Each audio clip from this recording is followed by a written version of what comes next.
Hello friends, welcome to my healing recipes Tamil channel. இன்னைக்கு நம்ம healing recipesல பார்க்க போற ரெசிபி என்னன்னா ஒரு சூப்பரான ஹெல்த்தியான ஸ்நாக்ஸ் தான் फ्रेंड्स பார்க்க போறோம். ரொம்ப சிம்பிளாவும் இருக்கும், அதே நேரத்துல ஹெல்த்தியானதாவும் இருக்கும். வாங்க இதை இப்போ எப்படி செய்யறதுன்னு பார்க்கலாம்.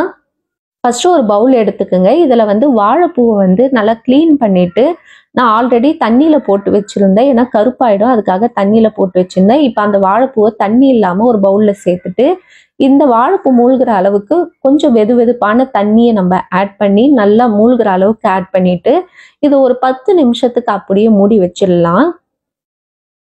இப்போ இந்த 10 நிமிஷம் நேரத்துல நம்ம என்ன பண்ணிக்கலாம், ஒரு பிளெண்டர் எடுத்திருக்கேன். நீங்க இல்லைன்னா பொடியா கூட கட் பண்ணிக்கோங்க. இதுல ஒரு வெங்காயத்தை ஆட் பண்ணியிருக்கேன். உங்களால பொடியா கட் பண்ண முடியும்னா பொடியா கட் பண்ணிக்கோங்க. நான் அது கூடவே கொஞ்சமா கொத்தமல்லியும் ஆட் பண்ணியிருக்கேன். இது கூடவே ஒரு 1/2 டீஸ்பூன் அளவுக்கு சோம்பு சேர்த்துருக்கேன். சோம்பு இதுலயே சேர்த்து நம்ம பண்ணும்போது நல்லா அதுலயே நம்மளுக்கு பிளெண்ட் ஆயிடும். இப்போ இதை நல்லா பிளெண்ட் பண்ணி இந்த மாதிரி எடுத்து வச்சுக்கோங்க. இப்போ ஒரு பவுல் எடுத்துக்கோங்க. இதுல நான் ஸ்வீட் பொட்டேட்டோ எடுத்திருக்கேன். நீங்க உருளைக்கிழங்குல செய்யறதுனாலும் செய்யலாம். இந்த ஸ்வீட் பொட்டேட்டோவை பார்த்தீங்கன்னா நான் நல்லா ஒரு 10 நிமிஷம் வேக வச்சு எடுத்திருக்கேன். இப்போ இதை நல்லா மேஷ் பண்ணிக்கலாம். நல்லா ஸ்மூத்தா மேஷ் பண்ணிடணும். பாருங்க, இந்த அளவுக்கு நல்லா சாஃப்டா மேஷ் ஆயிருக்கணும். இப்போ இதில் நம்ம ஆல்ரெடி பிளெண்ட் பண்ணோம்ல வெங்காயம் கொத்தமல்லி, அதை இதில் ஆட் பண்ணிக்கலாம். இது கூடவே நான் ஒரு 1/2 டீஸ்பூன் அளவுக்கு இஞ்சி பூண்டு பேஸ்ட் சேர்த்துருக்கேன். அதே மாதிரி சில்லி ஃப்ளேக்ஸ் 1 டீஸ்பூனும், தனி மிளகாய் தூள் ஒரு 1/2 டீஸ்பூன் சேர்த்துருக்கேன். மஞ்சள் தூள் ஒரு 1/2 டீஸ்பூனும், தனியாத்தூள் 1/2 டீஸ்பூன், மிளகுத்தூள் 1/4 டீஸ்பூன், தேவையான அளவுக்கு உப்பு சேர்த்துக்கலாம். நீங்க இஞ்சி பூண்டு கூட நீங்க அந்த மாதிரி பிளெண்ட் பண்ணி பொடியா கட் பண்ணி அது கூடவே நம்ம வெங்காயம் கட் பண்ணோம்ல அது கூடவே சேர்த்து பண்றதுனாலும் பண்ணிக்கலாம். இப்ப பாருங்க, வாழைப்பூ பாத்தீங்கன்னா நல்லா 10 நிமிஷத்துல அது சாஃப்டா குக் ஆயிட்டு இருக்கும். இப்ப இதை தண்ணியை வடிச்சுட்டு இதையும் நம்ம என்ன பண்ணிக்கலாம், ஒரு பிளெண்டர்ல போட்டு பொடியா கட் பண்ணிக்கணும். நீங்க கையில கட் பண்றதுனால பண்ணிக்கலாம். நான் பாருங்க இந்த மாதிரி பிளெண்டர்ல போட்டு நல்லா சாப்பர்ல போட்டு பொடியா கட் பண்ணிட்டேன். இப்ப இதையும் சேர்த்து நம்ம என்ன பண்ணிக்கலாம், நல்லா மிக்ஸ் பண்ணிக்கோங்க. நல்லா சப்பாத்தி மாவு பதத்துக்கு ஒன்னோட ஒன்று நல்லா மிக்ஸ் ஆகி வரணும். இது எல்லாத்தையும் நல்லா மிக்ஸ் பண்ண பிறகு செக் பண்ணி பாருங்க, உப்பு கம்மியா இருந்தா ஆட் பண்ணிக்கோங்க. இப்ப பாருங்க, நான் எந்த அளவுக்கு இதை மிக்ஸ் பண்ண பிறகு நம்ம வடை ஷேப்ல இல்ல கட்லெட் ஷேப்ல உங்களுக்கு எந்த மாதிரி ஷேப்ல வேணுமோ அந்த மாதிரி நீங்க கொஞ்சமா மாவு எடுத்து இதை நீங்க உங்களுக்கு ஏற்ற ஷேப்ல நீங்க இது பண்ணிக்கலாம். நான் இதை கட்லெட் ஷேப்ல ரவுண்ட் ஷேப்ல பண்றேன்.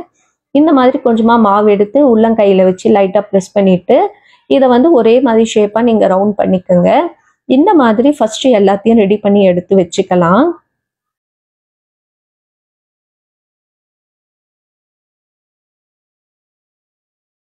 இப்போ நான் ஒரு 2 டேபிள் ஸ்பூன் அளவுக்கு மைதா மாவு கொஞ்சமா தண்ணி சேர்த்து அதுலயே சில்லி ஃப்ளேக்ஸ் கொஞ்சமும் உப்பு கொஞ்சமும் சேர்த்து மிக்ஸ் பண்ணி வச்சிருக்கேன்.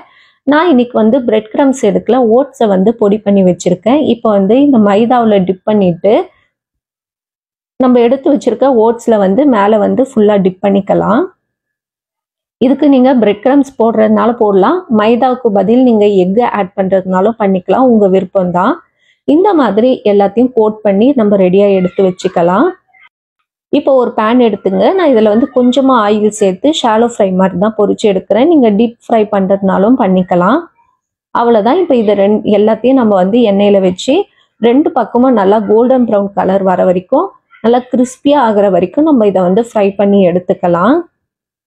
அவ்வளோதான், ஒரு சூப்பரான ஹெல்த்தியான நம்மளுக்கு கட்லெட் ரெடி ஆயிடுச்சு. அதுவும் வாழைப்பூ கட்லெட் ரொம்ப டேஸ்டாக இருக்கும். கண்டிப்பாக ட்ரை பண்ணி பாருங்க. நம்ம எப்பவுமே வாழைப்பூவை பயன்படுத்தி அதிகமாக வடை தான் செய்வோம். இதை பயன்படுத்தி நம்ம கட்லெட் மாதிரி செஞ்சு பாருங்க. டேஸ்ட்டும் நல்லா இருக்கும், ஹெல்த்துக்கும் ரொம்ப நல்லது. அதிகமான எண்ணெய் சேர்க்காம நம்ம செஞ்சுருக்கோம். இந்த வீடியோ உங்களுக்கு பிடிச்சிருந்தா மறக்காம லைக் பண்ணுங்க, ஷேர் பண்ணுங்க, சப்ஸ்கிரைப் பண்ணுங்க ஃப்ரெண்ட்ஸ். இன்னொரு வீடியோவில் உங்களை சந்திக்கிறேன். பாய் பாய் ஃப்ரெண்ட்ஸ்.